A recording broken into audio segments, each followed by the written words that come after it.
In 2019, a software engineer in Austin hit a number he had been chasing for 11 years. $1 million invested? Not his house, not his 401k. That's his employer retirement account, alone. Liquid, invested capital. He did not feel euphoric. He felt exposed, like the rules he had been playing by no longer applied, and nobody had given him the new ones. Most people treat $1 million as a finish line. Save enough, cross the threshold, and the hard part is over. But the data tells a different story. The behaviors that build the first million are often the exact behaviors that destroy what comes after it.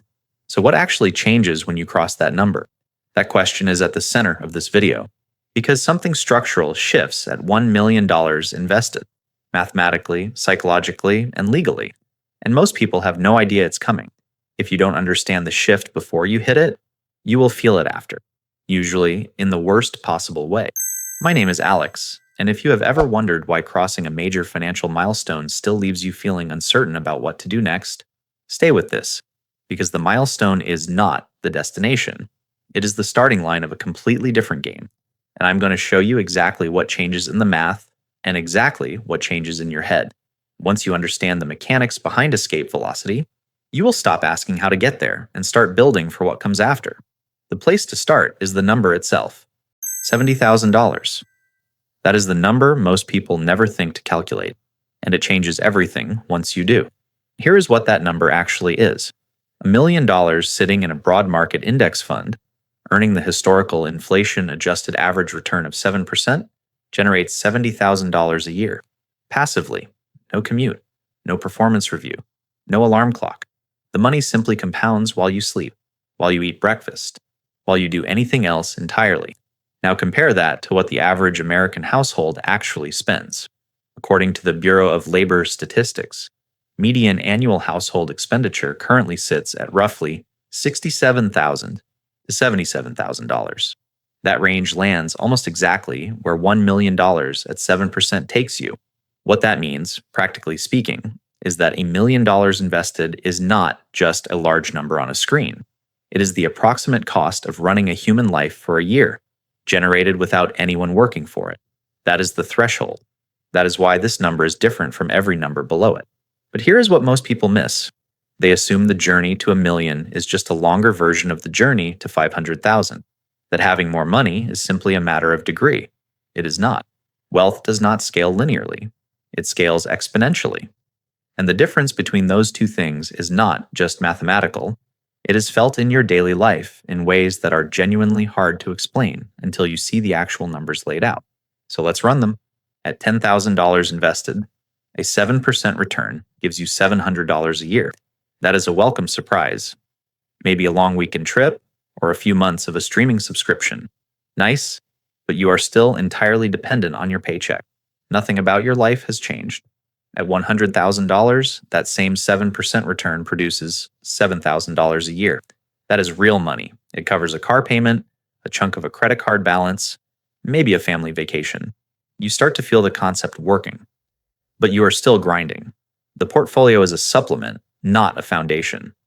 At $500,000, 7% returns $35,000 a year. Now you are talking about a legitimate second income, a teacher's starting salary, roughly. A part-time job you never have to show up for. At this level, something starts to click psychologically. You begin to sense the possibility, but you are not there yet. Then you hit 1 million. Same percentage, 7%, $70,000 a year, and the entire frame shifts.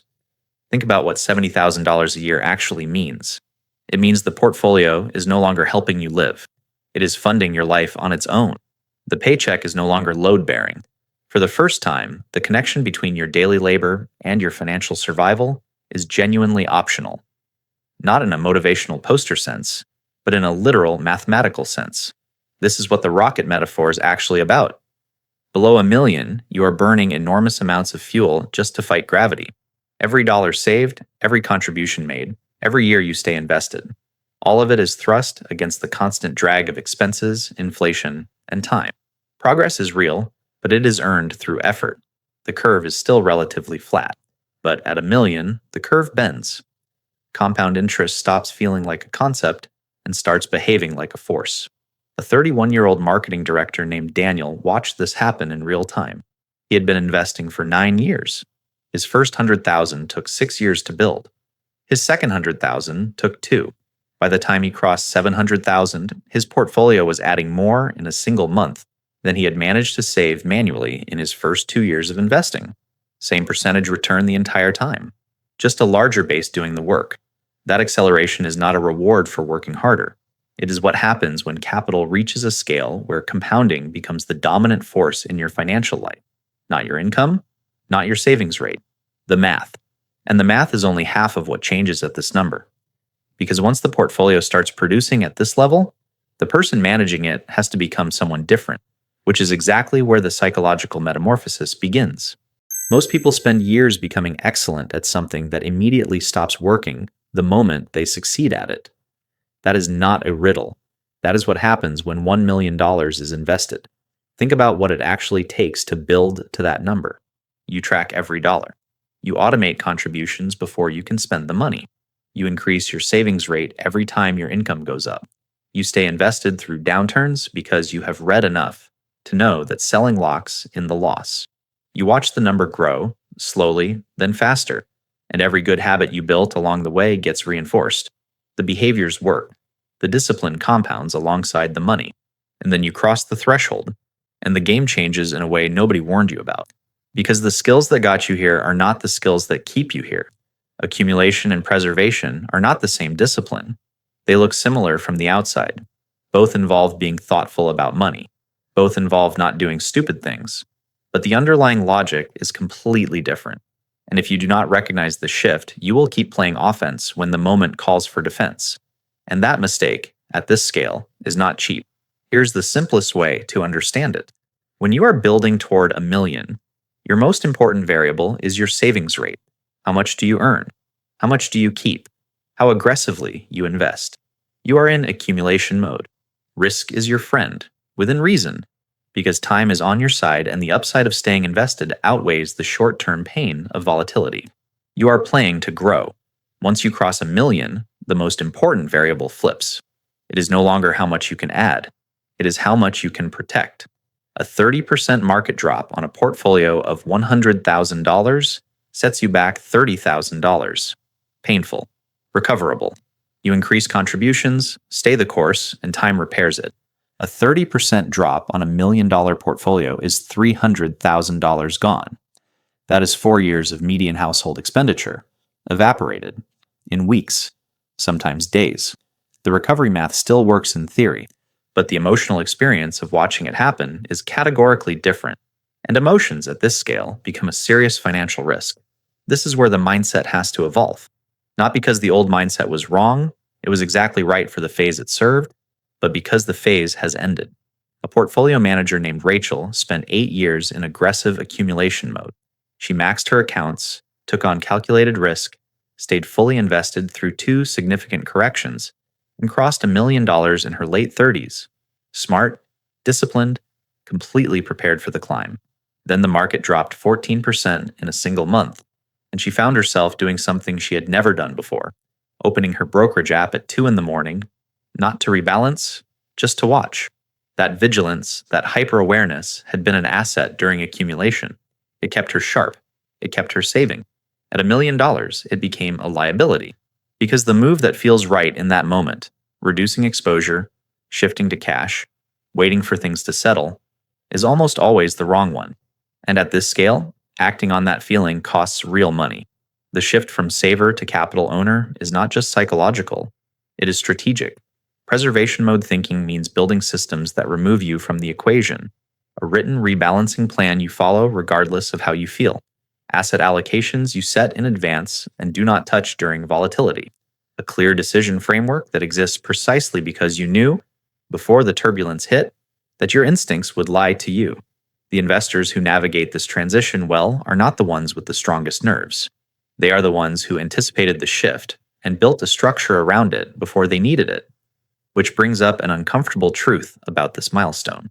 Crossing $1 million does not reduce financial stress. It redenominates it. The anxiety does not disappear. It scales up with the portfolio. And that paradox of scale is one of the least discussed and most disorienting parts of what happens after you hit the number. Nobody talks about what it actually feels like to watch $100,000 disappear in 4 days. Not in theory, in your account, with your name on it.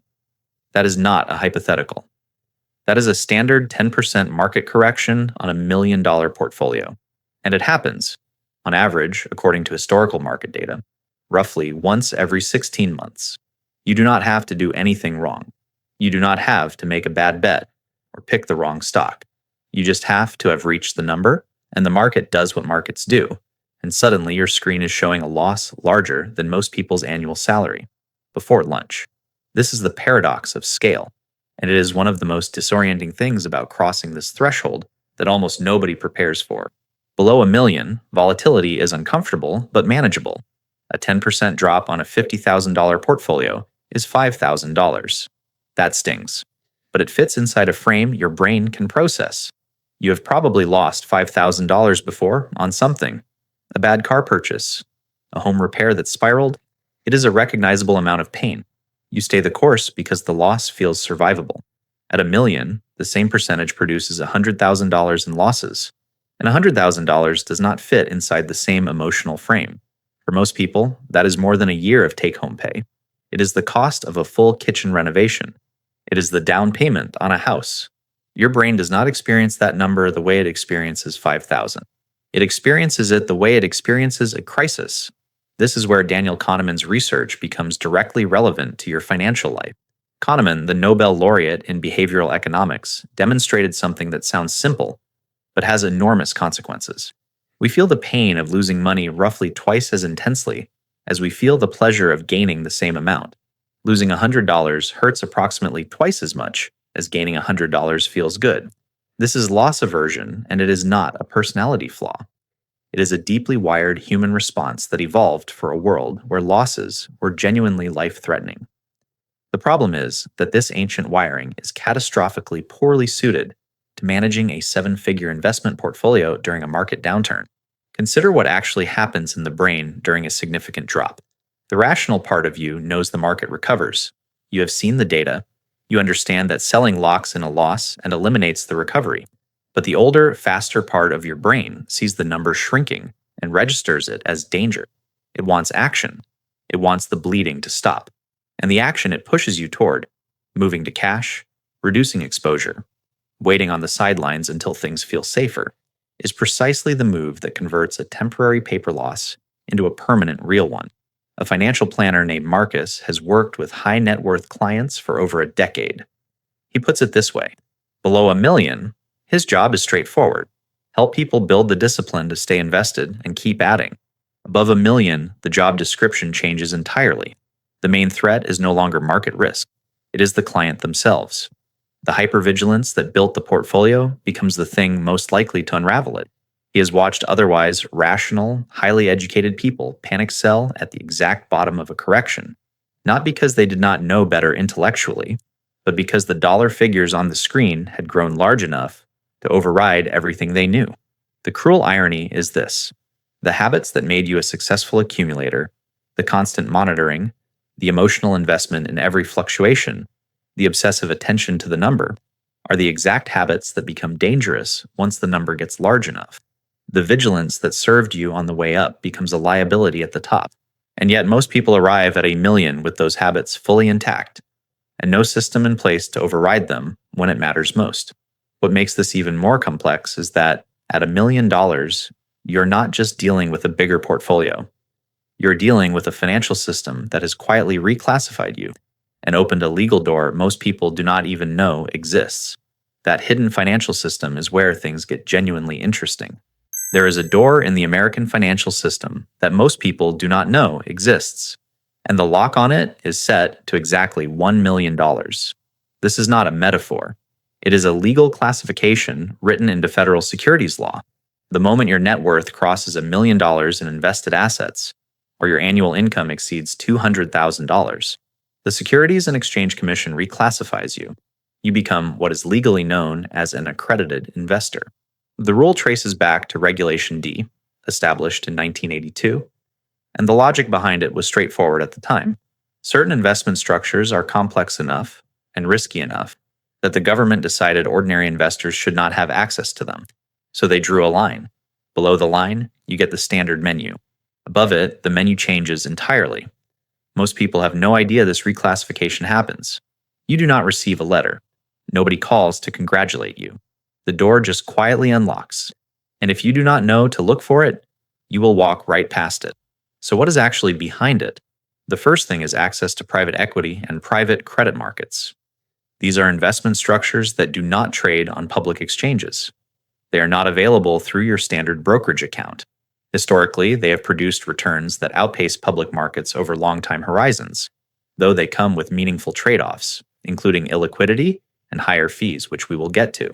The point is that below $1 million, you cannot participate regardless of your interest. Above it, you can. The second thing is real estate syndications. These are pooled investment vehicles where a group of accredited investors collectively fund large commercial or residential real estate projects, apartment complexes, industrial properties, mixed-use developments, in exchange for a share of the income and appreciation.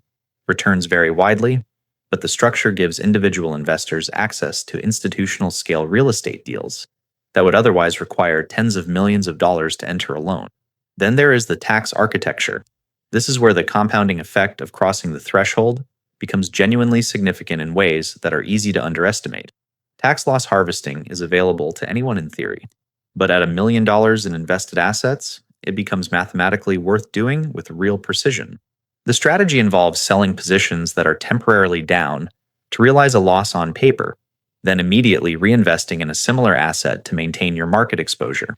That paper loss offsets taxable gains elsewhere in your portfolio.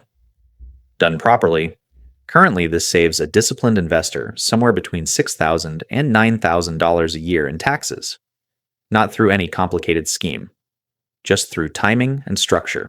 At smaller portfolio sizes, the effort often exceeds the benefit.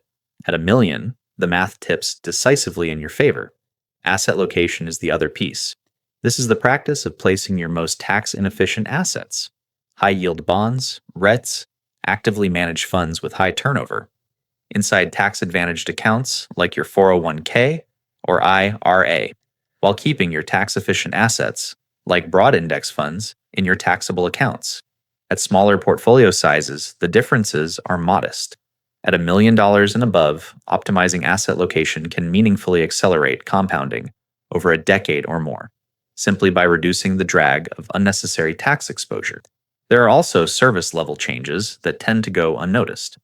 Vanguard's flagship services tier, for example, unlocks at $1 million in assets with them, dropping the advisory fee structure and opening access to dedicated financial advisors at no additional cost. Similar thresholds exist at Fidelity and Schwab. These are not transformative on their own, but they are part of a broader pattern. The financial services industry is structured to give its best pricing and access to the people who need fee discounts the least. That is worth understanding, not as a grievance, but as a mechanism to take advantage of once you qualify. Here is the honest caveat. Access is not the same as advantage. Private equity is not automatically better than index funds. Real estate syndications carry real risk. The accredited investor classification is a permission slip, not a recommendation. Understanding what is behind the door matters more than rushing through it, which is exactly why the worst time to figure out how to use any of this is the day after you qualify. The orbit navigation plan has to be built before you reach orbit, and that is what the final section is about. 1% sounds like nothing. It is the kind of number you round off in your head and forget about. That instinct will cost you more than most people earn in a lifetime. Here is the math. $1 million portfolio growing at 7% annually over 30 years becomes approximately $7.6 million if you manage it through low-cost index funds with an expense ratio near zero. Run the same portfolio with a financial advisor charging a standard 1% management fee, and the ending balance drops to around $5.8 million. The difference is $1.8 million. Not because the advisor did anything wrong, not because the market behaved differently, just because 1% of a large compounding number extracted every single year for 30 years is not a small thing. It is a life-changing thing, disguised as a rounding error. This is the cost of inaction at scale. And it applies not just to fees, but to every structural decision you delay making once you cross the threshold. A civil engineer named Thomas hit $1 million invested at 41. He'd done almost everything right: diversified portfolio, consistent contributions, low-cost funds throughout the accumulation phase. But when he crossed the number, he did not change anything. Same advisor he had used since his early 30s, same fee structure, same allocation.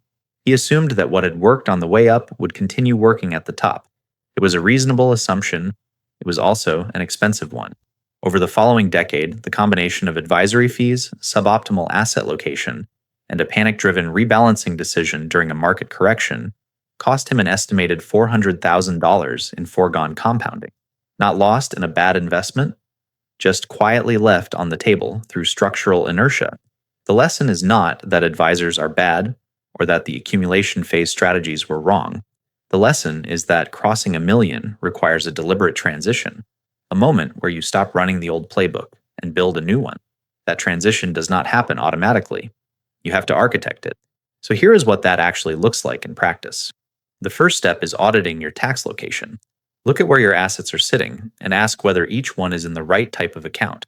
High-yield bonds, REITs, and any actively managed funds with significant turnover belong inside your tax-advantaged accounts, your 401k, your IRA, where the income they generate is sheltered from annual taxation.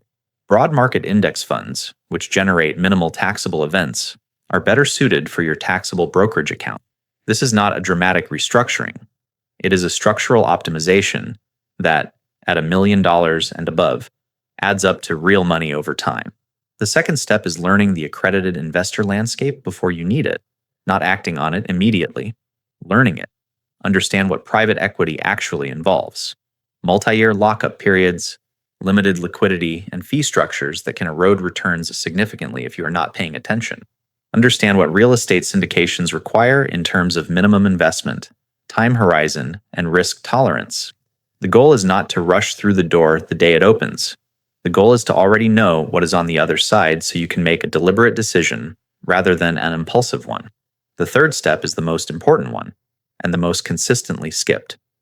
Write a rebalancing plan before you need it. Decide today, in writing, the specific percentage thresholds at which you will rebalance your portfolio.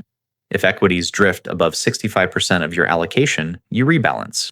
If a single position grows beyond 10% of your total portfolio, you trim it. Whatever your parameters are, write them down, date them, and treat them as standing instructions. Because the moment the market drops 15% and your brain is generating very confident, very urgent reasons to do something, you need a document that outlines what you already decided when you were thinking clearly. The plan is not there because you're a bad investor. It is there because loss aversion is a human universal, and even the best investors need a system that is stronger than their worst moment. The question worth sitting with is this. Most people spend years architecting a path to $1 million. Very few spend any time architecting what comes after.